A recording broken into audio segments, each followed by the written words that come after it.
If an exception is thrown in your .NET app, you may be exposing vulnerabilities an attacker can exploit. Let's see where this happens and how to prevent it.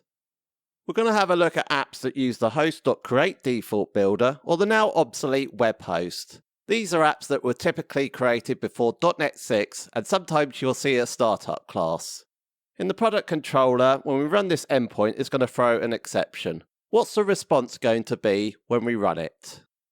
So we're running this in development. So nothing gets outputted when we run the endpoint. It just returns a 500 internal server error. Let's now change it to production.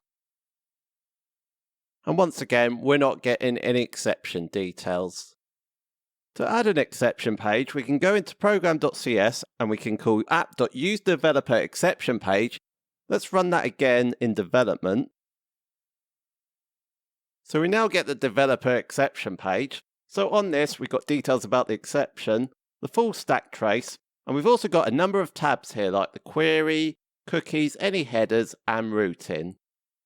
If we now change that from development to production and run the application, we also get the same development exception page, including things like the queries, cookies, and routing, and of course the full stack trace. Oh no, in production we're exposing a lot of information if the application throws an exception. An attacker will find this information very useful. So what's the solution? Before we look at that, just to let you know that I have a minimal APIs for complete beginners course. We use .NET 10 and Visual Studio 2026. As you progress through the course, you'll build a real API project and learn industry-ready skills, including clean architecture, integrating with SQL Server using Entity Framework Core, dependency injection, login, authentication, and unit testing. Go to roundthecode.com/min1 to view the course. There's also a link for it in the YouTube video description. The solution is to only call app.useDeveloperExceptionPage if we're running the application in development. Now, if we scroll up a bit, we're actually getting the environment that we're running the application in up here, so we can only call Swagger if it's in development. So all we need to do in this instance is we move it from here, and we move it into this if statement block up here. Let's see what happens when we run it in development and production. Let's run it in development first. So we get the development exception page. We're now going to do it in production. What do you think the response will output?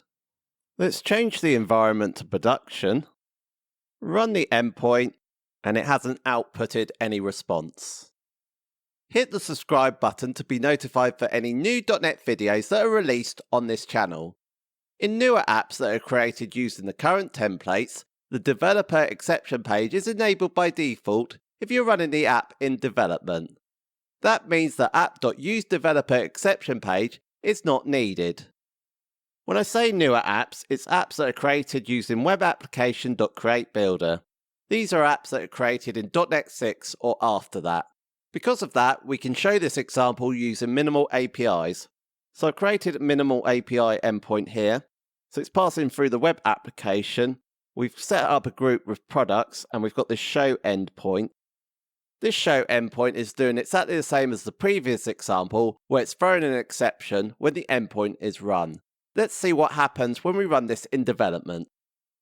So that shows the developer exception page, and that's despite the fact that if we look in program.cs, we're not calling app.useDeveloperExceptionPage.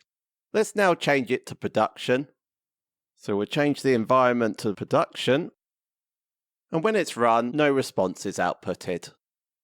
In prod, when using WebApplication.CreateBuilder, as long as your app's environment is set to production when in prod, it won't expose any exception details. But you may wish to expose some of the details to the end user.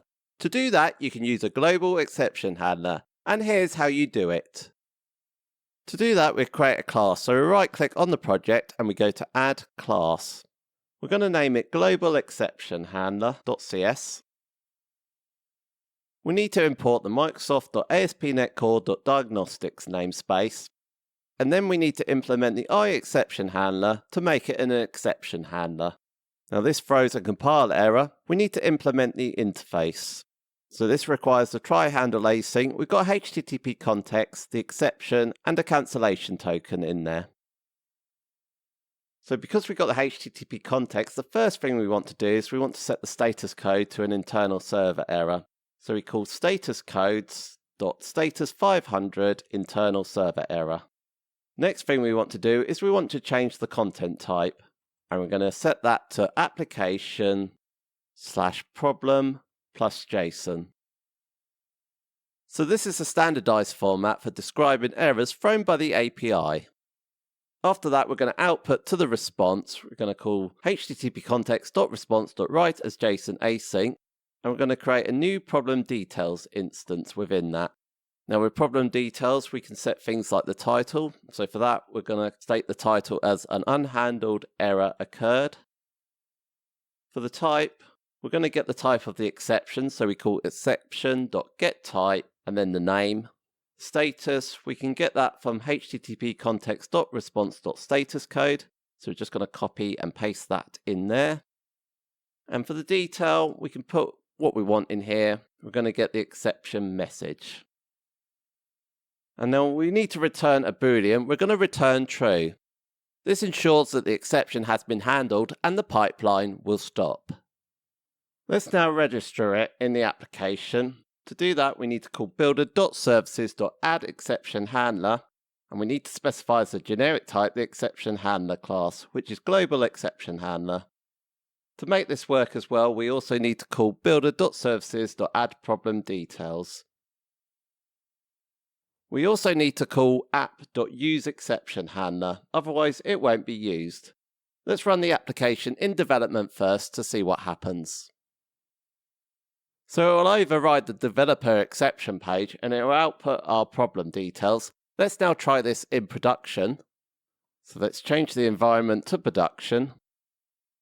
And again, it outputs the same content. So now we have a response in production when an exception is thrown.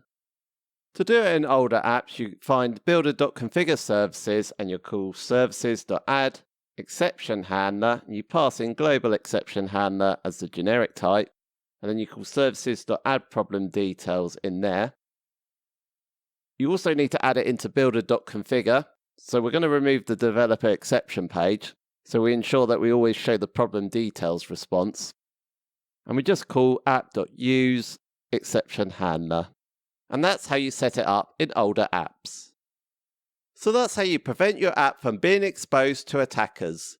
And if you want to learn more useful tips about .NET, then watch this video next. We create a global exception handler in my Minimal APIs for Complete Beginners course, which you can view at roundthecode.com/min1. There's also a link for it in the YouTube video description. Thanks very much for watching, and I'll see you on the next video.